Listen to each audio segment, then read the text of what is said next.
Hegel's philosophy is notoriously difficult to understand, but in the short video, I want to explain what I think is one of the more accessible ideas that he presents, which will also give you some insight into his overall philosophy. This is the famous master-servant dialectic that is presented in the Phenomenology of Spirit. And of course, there's so much more nuance that exists within Hegel's thought that I can't cover in a short video like this. But the point here is to kind of pique your interest in Hegel and maybe give you an overview of one of his more interesting ideas, but also to hopefully encourage you to read Hegel directly for yourself.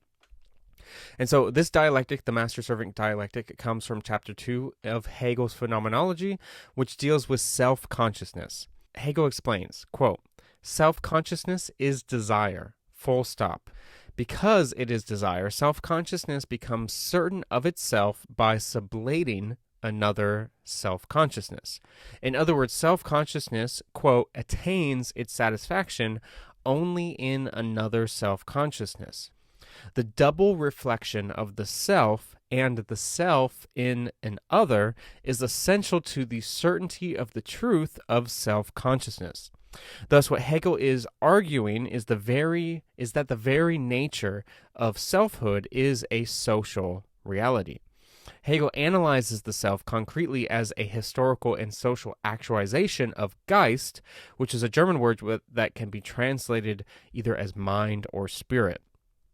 He writes, it is, quote, only as a recognized being that self-consciousness is in and for itself while and as a result of its being in and for itself for an other. Thus, recognition by another self-consciousness is necessary for the certainty of our own self-consciousness. But the drive for recognition places these two self-consciousnesses into conflict, which results in a life or death struggle. The struggle is unavoidable for a self-consciousness to achieve certainty, that is, truth. So the struggle for recognition leads to this life or death conflict. The struggle, however, cannot end in death because that fails to satisfy the essential desire for recognition. Instead, one self-consciousness must become the master over the other, who is then the servant. This servant, out of fear of death, submits to the master in order to preserve their existence. Accordingly, the master exists as a self-consciousness for themselves, while the servant is a self-consciousness that exists for the master. The possibility that the master exists for themselves is mediated by the consciousness of the servant through recognition. But that also means this desire for recognition has produced a one-sided and unequal situation, which necessarily leads to further conflict and contradiction, even if the possibility of that contradiction is subdued at this present stage. Critically, however, this situation cannot and does not remain stationary. The reason why that is the case is easy to explain. In the master-servant dialectic, the servant develops their humanity through labor performed for the master.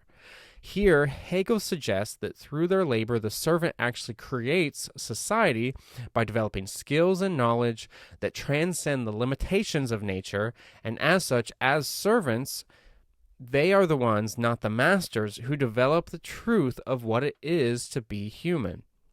Accordingly, the servant is the true architect of human society. The historian and philosopher Domenico Lacerdo comments about why this is so significant. He writes, only in Hegel do we see, on both a productive and cultural level, the celebration of the superiority of the servant's labor over the master's sterile leisure. We often think that leisure is what liberates us to be fully human, but Hegel has shown through this dialectic that labor actually achieves true independence, true development, while the leisure of the master leads the master into a paradoxical form of bondage. Now, obviously, the servant is still servant and the master is still master. But it's important to recognize what's Hegel is describing as a dialectical process of where the situation cannot remain as it is. And so this further means that society is built not from the top down, but from the bottom up. The master, even though they're technically the master in the situation still, has become dependent upon the labor of the servant, while the servant is not actually dependent on the master. The dialectical process towards freedom is then the productive result of the servant's labor. While the master only consumes, the servant produces their own sustenance, but also the sustenance for that of their master. Thus, in an ironic turn, the self-sufficiency of the master is undermined by this very situation because of their dependence on the servant for their subsistence. But also, it is because the master has not developed themselves through their labor and have acted only passively within historical development. Therefore, the master is bound by their role as master, while the servant has begun already as servant the progressive march towards freedom in and through their labor. Of course, the servant is in this situation still a servant, but their status as servant has already produced the seeds of their liberation. Or more precisely, in Hegel's terminology, the relationship contains the seeds of sublation. In German, it's Aufheben, and sublation is an important dialectical term, an important dialectical concept that essentially means the overcoming of a situation while also the incorporation of that situation. And so it's not a purely transcendence of it, it also is an incorporation. So it's meant to describe a dialectical process of change. And so what we can see with this is that this dialectic is how Hegel traces the way human beings actualize their potentiality towards freedom through social labor. It is this insight that Marx called the greatness of the phenomenology, writing that, quote, Hegel grasps the essence of labor and conceives the objective man, true man, because actual man, as the result of his own labor. And so there can be a point of convergence in Marx's concept of historical materialism and Hegel's concept of this master-servant dialectic, particularly the insight that Geist is a social reality culminating in civil society. Consciousness does not determine social being, rather social being determines consciousness.